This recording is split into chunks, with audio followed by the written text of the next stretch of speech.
दोस्तों, ये कहानी है यूक्रेन में रहते एक ऐसे टीचर की जो इतना गरीब था कि वो अपनी प्रेग्नेंट वाइफ के साथ एक झोपड़ी वाले घर में रहता था और उसे स्कूल में बच्चों को पढ़ाने के लिए भी साइकिल पर जाना पड़ता था। लेकिन एक दिन उसकी जिंदगी में कुछ ऐसा हुआ जिससे उसकी पूरी की पूरी जिंदगी ही पलट गई। एक दिन कुछ रशिया के सोल्जर्स उसकी वाइफ के साथ बहुत गलत करने की कोशिश करते हैं और जब वो उनसे लड़ती है तो वो रशियंस उसे जान से मार डालते हैं। जिसके बाद वो टीचर अपनी पत्नी का बदला लेने के लिए अपनी कलम साइड में रखकर यूक्रेन का सबसे खतरनाक स्नाइपर बनता है और उसका निशाना इतना सटीक था कि वो 5 किलोमीटर दूर से भी अपने टारगेट को शूट करके मार गिराता है। लेकिन वो कैसे उन रशियन सोल्जर्स से अपनी पत्नी की मौत का बदला लेता है और उसे अपने इस मिशन में किन किन खतरनाक भयानक मुसीबतों का सामना करना पड़ता है, चलिए जानते हैं। तो कहानी की शुरुआत यूक्रेन के एक पीसफुल एरिया डेनवर्स को दिखाते हुए होती है, जहाँ मिकोला नाम का एक आदमी अपनी प्रेग्नेंट वाइफ नास्टिया के साथ एक छोटी सी झोपड़ी में रहता था। वो दोनों अपनी मैरिड लाइफ में बहुत खुश थे।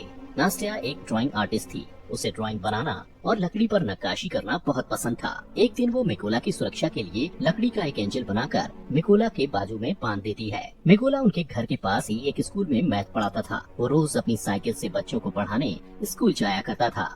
उसके घर के बाहर सफेद रंग का एक शांति का प्रतीक बना हुआ था। यहाँ पर हम देखते हैं कि मिकोला के घर पर कोई इलेक्ट्रॉनिक उपकरण जैसे टीवी वगैरह नहीं होने के कारण उन्हें दुनिया की कोई खबर नहीं मिल पाती थी। जब मिकोला स्कूल में जाता तो ब्रेक के टाइम वहीं थोड़ी देर टीवी पर न्यूज देख लिया करता था। ऐसे ही एक दिन टीवी पर दिखाई जा रही न्यूज से उसे पता चलता है कि यूक्रेन की राजधानी में प्रोटेस्टर्स को मारा जा रहा है और रशिया यूक्रेन पर हमला करके उस पर कब्जा करना चाहता है। अब इस खबर को सुनने के बाद मिकोला क्लास में बच्चों को पढ़ाने के लिए जाता है और वो बच्चों को बड़े प्यार और अच्छे तरीके से पढ़ाता है। लेकिन इसी क्लास में इवान नाम का एक बदमाश लड़का भी पढ़ता था जो मिकोला को बिल्कुल भी पसंद नहीं करता था और इसीलिए उसे जब भी मौका मिलता तो वो मिकोला की इंसल्ट करता और मिकोला को स्कूल से हटवाने के बारे में ही सोचता रहता। पर मिकोला उसकी हरकतों से कभी गुस्सा नहीं होता था। एक दिन सुबह जब मिकोला स्कूल पढ़ाने के लिए जा रहा होता है तो रास्ते में वो कुछ सोल्जर्स को खड़ा देखता है जिन पर वो ज्यादा ध्यान नहीं देता और आगे बढ़ जाता है। अब जैसे ही वो स्कूल पहुंचता है तो देखता है कि पूरा का पूरा स्कूल खाली पड़ा है, जिससे वो थोड़ा सोच में पड़ जाता है। तभी वो टीवी पर एक न्यूज देखता है जिसमें दिखाया जा रहा था कि यूक्रेन पर कब्जा करने के लिए रशियन आर्मी यूक्रेन में घुस चुकी है, जिससे उसे समझ में आ जाता है कि उसने रास्ते में जो सोल्जर्स देखे थे वो दरअसल रशियन सोल्जर्स थे। अब पूरा मामला समझते ही वो तुरंत अपने घर की तरफ भागता है क्योंकि नास्टिया घर पर अकेली थी। लेकिन अब बहुत देर हो चुकी थी क्योंकि रशियन सोल्जर्स उसकी पत्नी को पकड़कर पीट रहे थे और जब मिकोला अपनी पत्नी को बचाने की कोशिश करता है तो रशियन सोल्जर्स उसे भी पकड़कर मारने लगते हैं। मिकोला उनसे रिक्वेस्ट करता है कि मेरी पत्नी प्रेग्नेंट है, इसलिए तुम लोग प्लीज उसे मत मारो। ये सुनकर रशियन सोल्जर उनके घर को आग लगाकर वहाँ से जाने लगते हैं। अब अपने घर को जलता हुआ देख नास्टिया गुस्से में आकर रशियन सोल्जर्स पर जैसे ही पत्थर मारने लगती है तो एक रशियन सोल्जर उस पर गोली चलाकर उसे मार डालता है। मिकोला अपनी वाइफ की बॉडी के पास बैठकर फूट फूट कर रोने लगता है। कुछ घंटे बाद 2 यूक्रेनी सोल्जर्स मिकोला के पास आते हैं और उसकी पहचान करने के बाद उसकी पत्नी नास्टिया के लिए दुख प्रकट करते हैं और उसके लिए कब्र खोदकर मिकोला को कहते हैं कि अपनी पत्नी को यहाँ दफना दो। मिकोला अपनी पत्नी को उस कब्र में दफना देता है। अब क्योंकि रशियन सोल्जर्स ने उसके घर को जला दिया था और उसकी पत्नी को भी मार डाला था, इसलिए वो बदले की आग में जल रहा था कि कब वो रशियन सोल्जर्स से अपनी पत्नी की मौत का बदला लेगा। इसलिए वो यूक्रेन सोल्जर्स को रिक्वेस्ट करता है कि मुझे भी अपने साथ ले चलो और मैं भी यूक्रेन आर्मी में शामिल होना चाहता हूँ। ये सुनकर यूक्रेनी सोल्जर्स उसे अपने साथ मिलिट्री बेस में ले जाने लगते हैं। लेकिन जाने से पहले मिकोला लकड़ी के उस एंजल को अपने पास रख लेता है जो उसकी वाइफ ने उसकी सुरक्षा के लिए बनाया था। जब वो मिलिट्री बेस में पहुँचते हैं तो वहाँ उनका कमांडर मिकोला को आर्मी में शामिल नहीं करता और कहता है कि ये बंदा जासूस भी हो सकता है। लेकिन मिकोला कमांडर को कहता है कि रशियन सोल्जर्स ने मेरे घर को जला दिया और वो लोग मेरी पत्नी को मेरी आंखों के सामने मारकर वहाँ से चले गए, इसलिए मेरे पास अब जीने की कोई वजह नहीं बची और मैं रशियन सोल्जर्स को मारकर ही दम लूंगा और अपने देश को बचाऊंगा ताकि रशियन सोल्जर्स किसी और के घर को न उजाड़ें। ये सुनकर कमांडर मिकोला को यूक्रेन आर्मी में भर्ती कर लेता है और उसकी ट्रेनिंग शुरू हो जाती है। मिकोला को बंदूकों के बारे में कुछ भी नहीं पता था और जब बाकी के सोल्जर्स बंदूकों को असेंबल कर रहे होते हैं तो मिकोला उनके सामने सबसे स्लो बंदूक असेंबल है, जिससे सभी सैनिकों को लगता है कि वो कभी भी एक अच्छा सोल्जर नहीं बन पाएगा। लेकिन मिकोला अपना पूरा फोकस ट्रेनिंग पर लगाता है ताकि वो जल्द से जल्द एक अच्छा सोल्जर बन पाए। और ऐसे ही एक दिन जब वो ट्रेनिंग कर रहा होता है तो वो अपने सीनियर्स को कहता है कि मुझे मिकोला कहकर मत बुलाओ। वो अपना कोड नेम रेवन रखता है, जिस पर उसके सीनियर्स उस पर हंसते हैं और उसे कहते हैं कि कोड नेम ऐसे ही किसी को नहीं मिलता, उसके लिए बहुत मेहनत लगती है। जिससे मिकोला अपनी पूरी कोशिश से ट्रेनिंग में लगा रहता है। रात को जब सभी सिपाही सो रहे होते थे तब भी मिकोला अकेले ही अपनी प्रैक्टिस जारी रखता था। एक दिन उसका कमांडर उनको बताता है कि हमारे पास स्नाइपर्स की कमी है, इसलिए तुम लोगों में से कौन कौन स्नाइपर बनना चाहता है। जिसे सुनकर बहुत ही कम लोग अपना हाथ उठाते हैं, लेकिन इनमें से एक मिकोला भी था, जिसे देखकर सभी हंसने लगते हैं। कमांडर उससे कहता है कि तुम्हें तो बंदूक भी असेंबल करनी नहीं आती, तुम कभी भी स्नाइपर नहीं बन सकते। लेकिन मिकोला कहता है कि मैं एक अच्छा स्नाइपर बन सकता हूँ और मैं ये साबित कर सकता हूँ। वो कमांडर को कहता है कि आप मेरा कोई भी टेस्ट ले सकते हो। तब कमांडर उसे टेस्ट देते हुए कहता है कि तुम्हें सिर्फ 20 सेकंड में इस AK-47 बंदूक को असेंबल करना होगा। तब मिकोला आंखों पर पट्टी बांधकर बंदूक को असेंबल करना शुरू करता है और सिर्फ 18 सेकंड में ही AK-47 को असेंबल कर देता है। ये देखकर सभी हैरान रह जाते हैं और जो लोग पहले मिकोला पर हंस रहे थे अब वो उसके लिए तालियां बजाने लगते हैं। इसके बाद मिकोला की स्नाइपर ट्रेनिंग शुरू हो जाती है और मिकोला स्नाइपर की ट्रेनिंग को पूरी जी जान से सीखने लग जाता है। ऐसे ही कुछ दिनों बाद वो दिन आ जाता है जिस दिन इन सभी स्नाइपर्स को बंदूकें दी जानी थी। यहाँ पर बाकी सभी स्नाइपर्स को बंदूक का नया और बेहतरीन मॉडल दिया जाता है, लेकिन वहीं मिकोला को एक पुराने मॉडल की बंदूक जो कि सही से काम भी नहीं करती थी वो दी जाती है।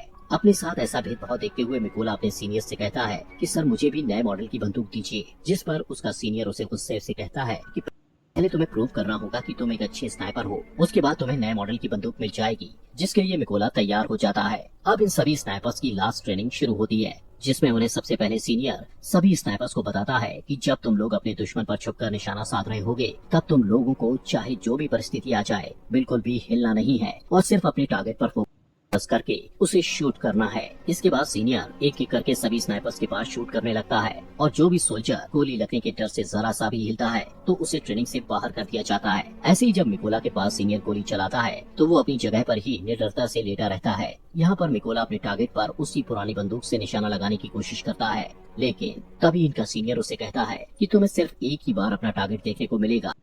और जैसे ही मिकोला अपना टारगेट देखता है तभी उसकी आंखों को ढक दिया जाता है, जिससे मिकोला का निशाना थोड़ा चूक जाता है। लेकिन सभी को पता था कि अगर मिकोला को नई बंदूक दी जाती और उसकी आंखों के आगे कुछ न रखा जाता तो वो अपना निशाना बिल्कुल सही लगाता। लेकिन कोई भी इस बारे में बात नहीं करता और मिकोला भी इस पर ज्यादा ध्यान नहीं देता। रात को इन स्नाइपर्स का नाइट शूट टेस्ट होता है, जिसमें ट्रेनर के फ्लेयर गन शॉट करते ही सभी स्नाइपर्स को उस फ्लेयर की रोशनी में अपने अपने टारगेट्स पर गोली चलानी थी। लेकिन मिकोला गोली नहीं चलाता क्योंकि वो मैथ में बहुत अच्छा था, इसलिए वो उस फ्लेयर गन की रोशनी में सिर्फ अपने टारगेट की दूरी का अंदाजा अपने माइंड में फटाफट से लगा लेता है और फिर जब पूरी तरह अंधेरा हो जाता है तो वो अपने टारगेट को शूट करता है और उसका निशाना बिल्कुल ठीक सेंटर पर लगता है, जो उसके सिवा और कोई नहीं कर पाया था। अगले दिन इन सभी का रिजल्ट आता है और सीनियर मिकोला को सैल्यूट करते हुए कहता है तुम पास हो चुके हो। इसके बाद कर्नल मिकोला को कहते हैं कि तुम जल्दी से अपने सभी जरूरी सामानों को पैक कर लो क्योंकि तुम्हें एक जरूरी मिशन पर बाकी के स्नाइपर्स के साथ जाना है। अब इनका फर्स्ट मिशन ये था कि पास ही के एक चेक पॉइंट पर रशियन आर्मी ने कब्जा कर रखा था, जिसको इन लोगों ने उनसे छुड़वाना था।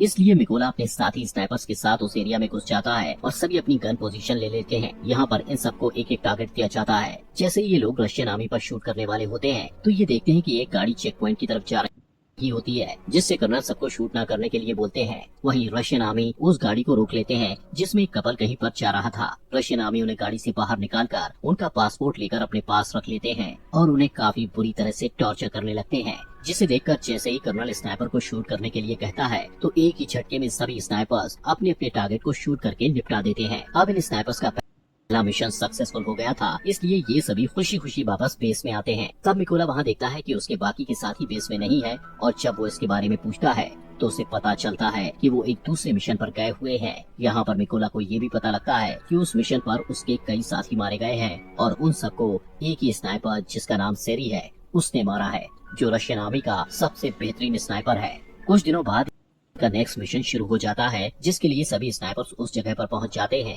जहां पर रशियन आर्मी कब्जा करने के लिए आने वाली थी। सबसे पहले मिकोला अपने साथियों के साथ इन जगहों पर बॉम्ब्स फिट करने लग जाता है और खुद को घास के अंदर छुपाकर रशियंस के आने का इंतजार करने लगता है। अब जैसे ही कुछ टाइम बाद रशियन आर्मी वहां आने लगती है तो मिकोला देखता है कि उन रशियन आर्मी में उसका स्टूडेंट इवान भी था, जो स्कूल में उसे हर टाइम परेशान कर रहता था और अब वो रशियन आर्मी में शामिल हो चुका था। मिकोला को अपने स्टूडेंट को मारना अच्छा नहीं लगता, लेकिन जैसे ही कर्नल शूट का ऑर्डर देते हैं तो मिकोला थोड़ा सोचने के बाद अपने जज्बातों को साइड में रखते हुए बारूद पर शूट कर देता है, जिससे इवान समेत सभी रशियन आर्मी वाले मारे जाते हैं। इसके बाद कर्नल उससे गुस्से में पूछता है कि तुम क्या सोच रहे थे, तो मिकोला उसे बताता है कि उस रशियन सैनिकों में से एक मेरा भी था जिसने रशियन आर्मी को ज्वाइन कर लिया था। तब कर्नल उसे समझाते हैं कि ये ईवान की चॉइस थी कि वो गद्दारों में शामिल हो गया, इसलिए तुम्हें अपने स्टूडेंट के लिए बुरा मानने की बिल्कुल भी जरूरत नहीं है। इसके बाद ये लोग वापस बेस में आ जाते हैं। यहाँ पर अब कर्नल अपना ज्यादातर टाइम मिकोला के साथ ही बिताता है, क्योंकि अब वो पूरी तरह से मिकोला पर विश्वास करने लगा था।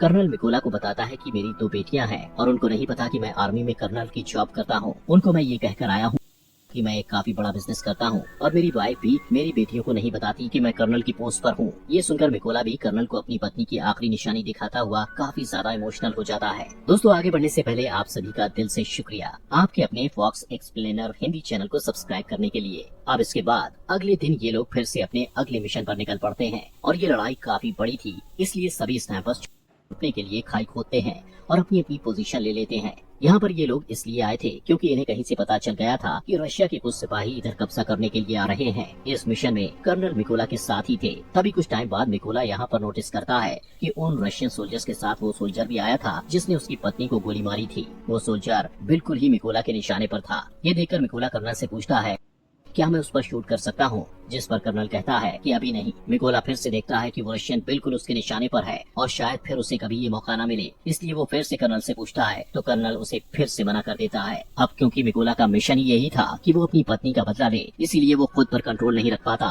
और उस सोल्जर पर शूट करके उसे मार डालता है। लेकिन इससे रशियन सैनिकों को इनके बारे में पता चल जाता है। कर्नल मिकोला पर भड़क जाता है कि तुमने क्या किया। तभी सेरी, जो रशियन आर्मी का एक तेज तर्रार स्नाइपर था, वो कर्नल को शूट करके मार डालता है और सभी रशियन सोल्जर्स इन पर बॉम्ब्स फेंकने लगते हैं, जिससे मिकोला कर्नल की बॉडी को उठाकर वहाँ से दूर भागने लगता है।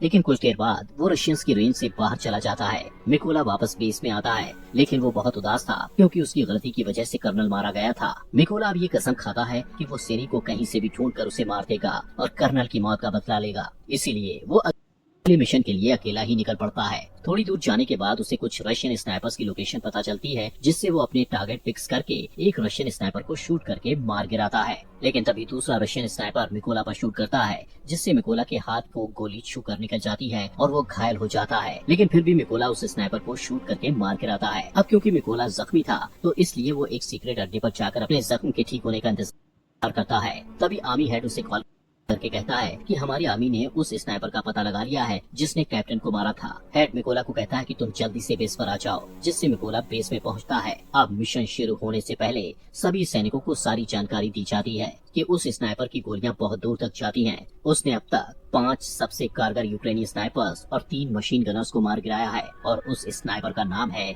सेरी। हेड को ये भी बताता है कि सेरी पहले यूक्रेनी सोल्जर्स को मारता है और फिर उनकी फोटोज और वीडियोस को रिकॉर्ड करके इंटरनेट पर पोस्ट कर देता है, ताकि वो यूक्रेनी लोगों और खासकर यूक्रेनी आर्मी का मनोबल तोड़ पाए और वो हार मान ले। सेरी के पोस्ट इंटरनेट पर डालने से यूक्रेन आर्मी को उसकी लोकेशन का पता चल गया था। यहाँ पर कुछ सैनिक कहते हैं कि हमें उस लोकेशन पर माइंस बिछा देनी चाहिए। तब मिकोला उन्हें कहता है कि नहीं, हम ऐसा नहीं कर सकते, क्योंकि जब तक हम उस जगहों पर माइंस बिछाएंगे तब तक सेरी हमारा सफाया कर देगा। इसलिए हेड उनसे कहता है कि हम वहाँ 2 ग्रुप्स में जाएंगे। एक ग्रुप उन रशियन स्नाइपर्स पर सामने से अटैक करेगा, जिसमें वो लोग बिजी हो जाएंगे। तभी दूसरे ग्रुप वाले उन पर अटैक करेंगे, जिससे उनका ध्यान बढ़ जाएगा और मिकोला इसी का फायदा उठाकर उस बिल्डिंग के अंदर चला जाएगा जहाँ पर रशियन स्नाइपर्स होंगे और उनको मार गिराएंगे। प्लान बन जाने के बाद ये लोग बिल्कुल ऐसा ही करते हैं और जल्द ही अपनी अपनी पोजीशन पर पहुँच जाते हैं और रशियंस का ध्यान भटकाने में कामयाब हो जाते हैं और मिकोला को मौका मिल जाता है बिल्डिंग में होने का। मिकोला वहाँ पर अपने सामने 2 रशियन स्नाइपर्स को देखकर उन पर हमला करके उन्हें मारकर आगे बढ़ जाता है। मिकोला अपने साथियों को कहता है कि मेरा रास्ता क्लियर कर दो, जिससे सभी यूक्रेन सोल्जर रशियन के बहुत सारे सैनिकों को मारकर उसके लिए रास्ता साफ कर देते हैं। मिकोला आगे बढ़ता है।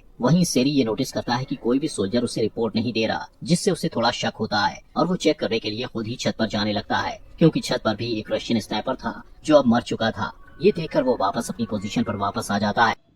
तब उसे मिकोला की पत्नी का खिलौना दिखाई देता है। उसी वक्त मिकोला ऊपर से कूदता है और सेरी को मार डालता है। तभी एक और रशियन स्नाइपर को थोड़ी आवाज आती है, जिससे वो अलर्ट हो जाता है। लेकिन मिकोला उसी टाइम उसके पास एक ग्रेनेड फेंकता है और अब उस स्नाइपर का भी काम तमाम हो जाता है। लेकिन यहाँ पर हम देखते हैं कि सेरी जब ऊपर छत पर चेक करने गया था, तो उसने अपने रशियन आर्मी से फोन करके बैकअप बुलाया था। इसलिए रशियन आर्मी वहाँ पर आ रही होती है। उन लोगों को नहीं पता था कि सेरी मारा जा चुका है, इसलिए वो सेरी को कॉल करके कांटेक्ट करते हैं। लेकिन कॉल मिकोला उठाता है और कहता है कि तुम लोगों का अब टाइम खत्म हो चुका है। ये कहकर वो ट्रक के ड्राइवर को शूट कर देता है, जिससे सभी रशियन सिपाही ट्रक से बाहर निकल जाते हैं। लेकिन उन्हें नहीं पता था कि यूक्रेन के स्नाइपर्स ने पहले ही उन पर निशाना साध रखा था। तभी सभी यूक्रेनी स्नाइपर्स उन पर गोलियों की बारिश कर देते हैं और मार डालते हैं। अब सभी को मारने के बाद निकोला अपनी पत्नी की कब्र पर जाता है और उससे उदास भरे मन से कहता है कि मैंने अपने दुश्मनों से बदला ले लिया, लेकिन मुझे अब अपने देश की सेवा करनी है, इसलिए मुझे जाना होगा। इतना कहते हुए वो अपने अगले मिशन पर निकल पड़ता है और यहीं पर ये शानदार मूवी खत्म हो जाती है।